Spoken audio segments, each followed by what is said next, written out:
সবাই যে এত শ্রেণী যাবেন কি আপনি এভাবে ভাঙেন কাকা কা যেভাবে দিছি দেখছো এমন এই জায়গায় পুটিং মাইরা ঠিক আছে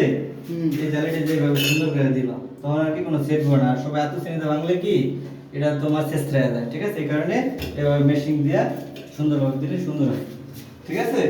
দেখছো ওকে ঠিক আছে